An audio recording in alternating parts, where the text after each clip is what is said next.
Hey, welcome gamers, this is Valley25 here. I'm going to go ahead and do a solo boss raid against Pyro Pete the Invincible on Ultimate Vault Hunter mode, and I'm going to use the Commando. At the end of this video, I'll do a video breakdown of my build, the weapons that I use, where to get them from, and the approach, and the pattern that Hyperius attacks. So hope you enjoy.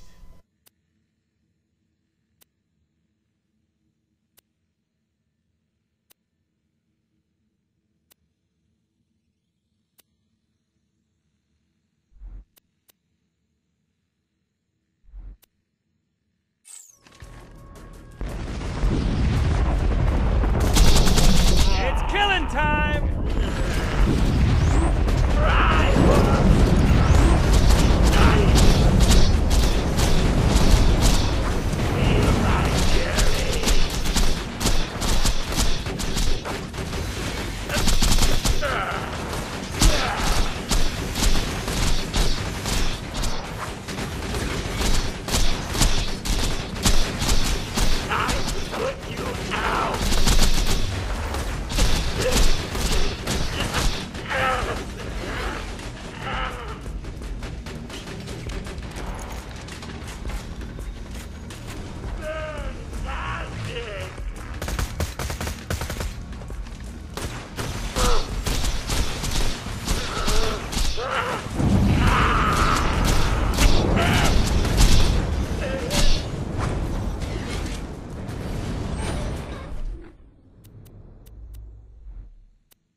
Let's get to killing, sweetheart! Auto guns chewing them up!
Tossing the little lady. Enough of you, Commando.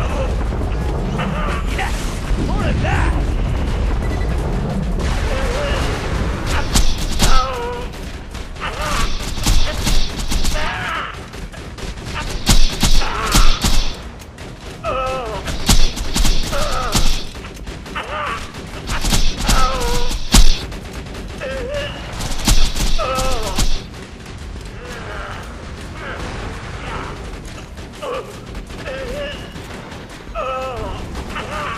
Eat this!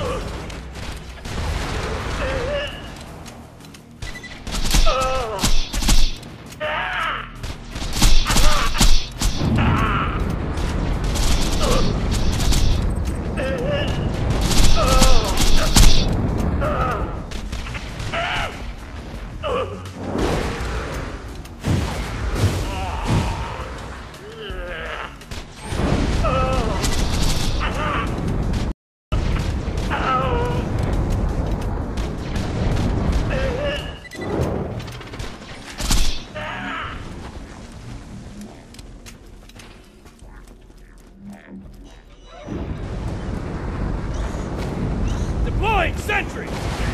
Autogun wrecking things!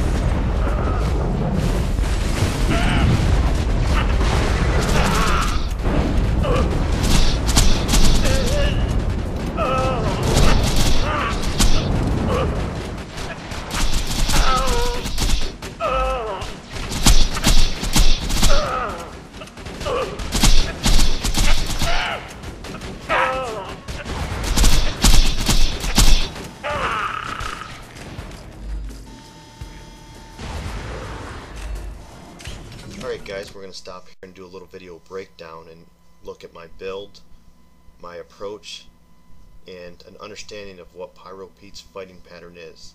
So let's go over to my build and we'll start off in the survival. And now I'm going to start off with healthy. I'm going to have 5 in here. I want to maximize my health. Preparation, I want to increase my shield capacity and regeneration of health when my shield is full. Pressure, I want the reload speed, shield recharge delay. A lot of my builds I use the shield around my turrets. I'm going to continue that approach here. Resourceful, my turret cooldown, I'm going to want to put 5 here. The next perk that you choose is dependent on your playstyle. For me, I would recommend if you use the water valve system less than 3 times or up to 3 times to use Forbearance. You'll probably get more benefit from the status effect duration of the corrosive and burden damage that he does, so you can get your shield replenished and back up. If you're someone who uses the water valve more than 4 times or 4 more times, I would recommend the quick charge. Finally, on this tree, I'm going to recommend the Gemini. What I like to use with the 2 turrets is to kind of use it like a barricade. I want to throw one in front of Pyro Pete and one behind him if I can. I want to box him in so he's concentrating on my turrets and not being pulled off my turrets to chase me. Let's go over to gunpowder and we'll look at impact. I'm going to want 5 in this category. I want the additional gun damage, then expertise. What I'm keen on here is the weapon swap speed. This is because I slag and then I use my primary gun, slag and then my primary gun. Sometimes I do get a little lazy and I'll just start throwing out my grenades. Next, I recommend the Battlefront. This allows me to deal more damage while my turrets are deployed. Then I would recommend putting 5 in duty calls, increases my rate of fire and gun damage for my non-elemental guns. Now the next 5 that you spend is more of a preference for me. I'll choose steady, but if you're someone again who uses the water valves 4 more times, you may want to invest in Metal Storm. And this is a good pairing with the quick charge. For some reason in a lot of videos I see a lot of people that fight Pyro Pete use the longbow turret. I like it because of the additional health, but you don't need it in this battle. It's a waste of a point in my opinion because Pyro Pete does not destroy your turrets. In addition, the additional range that it does, if you're about to deploy your turret and you get hit, what happens sometimes is the recoil of the impact of you getting hit, cursor moves up, you let loose your turret, you just threw it across the screen and now it got you out of sync and you're not controlling the battle anymore. And a lot of times with the Commando you want to control the battle with your turrets, and your turret placement is very crucial with him. If you're someone who is new to Pyro Pete or you are downed a lot and need to get a second win, I highly recommend you do the do or die. What I would do is you take 1 out of expertise and you put 1 point here. If you want to use a grenade, I would recommend the meteor shower, and I'll show you that in just a second, but this is going to be almost a guaranteed second win if there's other enemies besides Pyro Pete standing.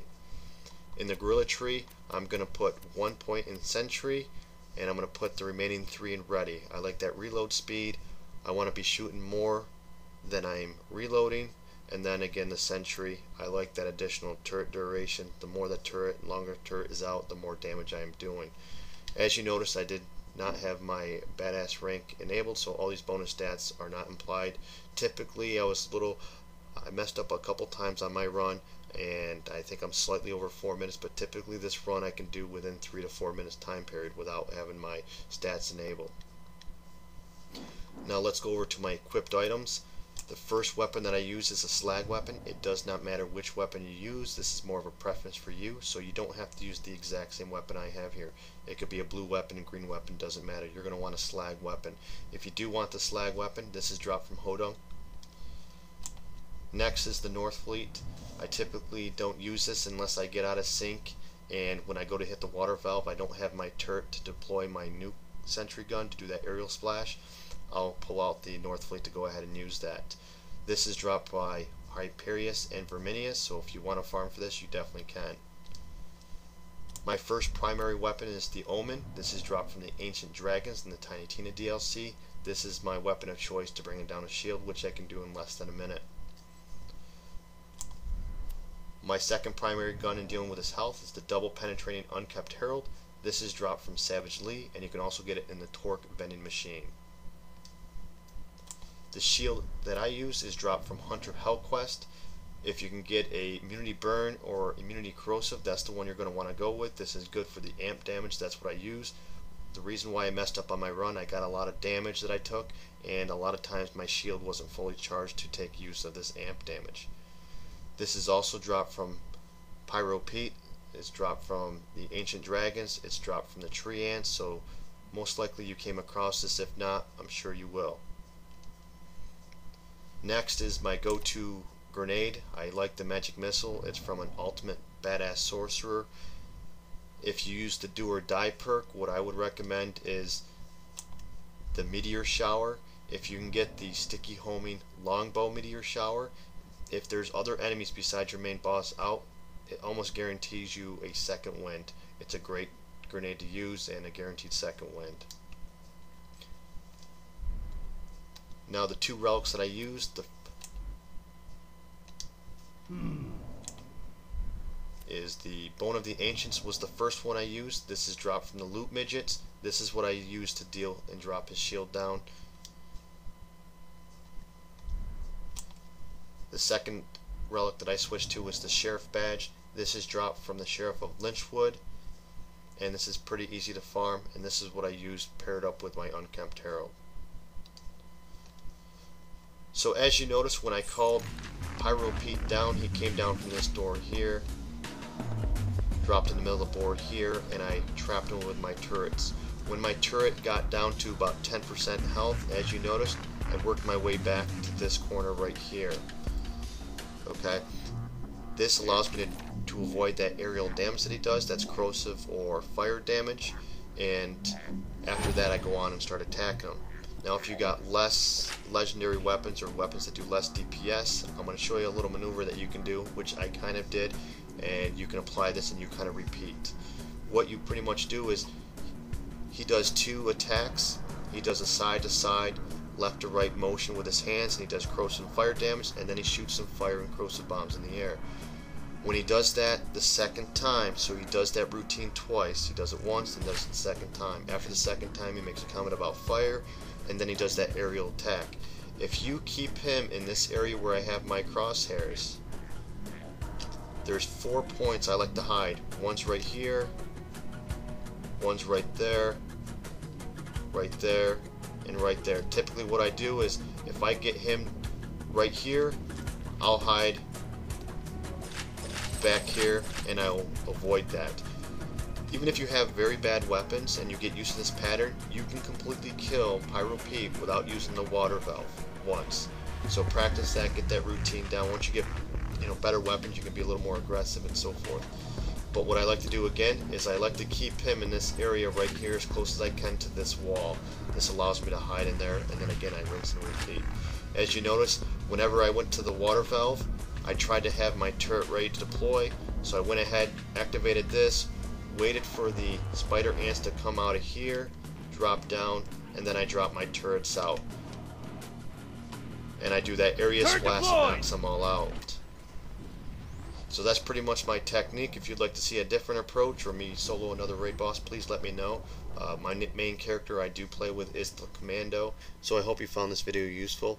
For your beginners, it should give you a good starting point for Pyro Pete. For your veterans, it may offer some new insight to take back and hopefully improve your build. Looking to see what other builds you guys come up with to take down Pyro Pete. And thanks again for watching my video, guys.